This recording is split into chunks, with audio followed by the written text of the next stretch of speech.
Professor Yunus ভারতের চোখে চোখ রেখে কথা বলে, এখন আমাদের নেতা তারেক রহমান ভারতের চোখে চোখ রেখে কথা বলে। তো কাজী ভারত দেখে যদি আওয়ামী লীগ হয়ে যায়, নির্বাচন হয়ে যায় আর বিএনপি ক্ষমতা আসে, তাহলে এই দেশ থেকে ভারতকে পাত্তালি গুটিয়ে চলে যেতে হবে। সেই জন্য তারা কি করবে? নির্বাচনকে বানচাল করার চেষ্টা করবে। নির্বাচনকে তারা মানে দেশকে অস্থিতিশীল করে নির্বাচনকে বন্ধ করার চেষ্টা করবে, কিন্তু সেটা হতে দেওয়া যাবে না। সেটা হতে দেওয়া যাবে না। ওরা বাংলাদেশের পরতে ওদের গোয়েন্দা সংস্থা রকে ঢুকিয়ে দিয়েছে। আমাদের কিন্তু সমাজের প্রত্যেকটা পরতে র আছে, এবং আপনাদের সাবধান হতে হবে। এই র আমাদের তো অস্থিতিশীল করার চেষ্টা করছে, সেটা তো একটা দিক আছেই।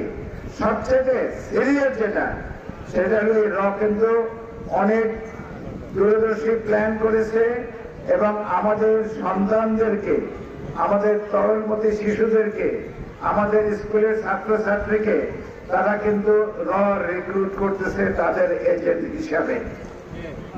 কাজে আমি সমস্ত শিক্ষক শিক্ষয়িত্রীদের ওয়ার্নিং দিচ্ছি, আমি সমস্ত পিতামাতাকে ওয়ার্নিং দিচ্ছি যে আপনাদেরকে সাবধান থাকতে হবে যেন আপনাদের সন্তান সন্ততিরা ওই রয়ের পাতানো ভাবে পা না দেয়।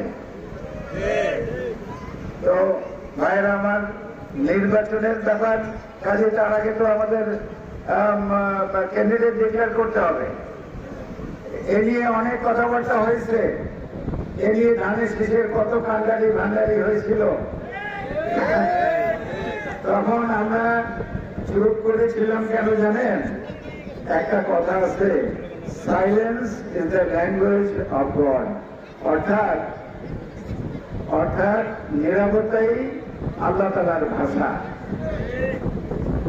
সেই জন্য যারা বেশি কথা বলে তাদেরকে আমরা বাচাল বলি না। তো সেই জন্য আমরা আল্লাহ তাআলার ভাষা বলতেছিলাম, অর্থাৎ আমরা নীরব ছিলাম। নীরব থেকে গতকালকে তো ঝামেলা, গত পরশুদিন বিকেলে তো ঝামেলা শেষ হয়ে গেছে। এখন কান্ডারি ভান্ডারি তো নাই। এখন আপনাদের টিম করে করে মাঠে নামতে হবে। আপনারা তো ইলেকশন আগেও করেছেন, গত 15 বছর থেকে একটা ইলেকশন করতে পারেন নাই, কিন্তু আমাদের সন্তানরা, যারা তরুণরা, যারা নতুন ভোটার হয়েছে গত 15 বছর, তা তো নির্বাচন কেন্দ্র কেমন দেখা যায়, নির্বাচন সেন্টার কেমন দেখা যায় তাও তো জানে না। তো কাজেই এইবার আমরা যে নির্বাচন করব, অত্যন্ত সুন্দর, সুষ্ঠু, নিরপেক্ষ নির্বাচন করব। একেবারে ঈদের আনন্দের মতো আনন্দ করে আমরা নির্বাচন করব।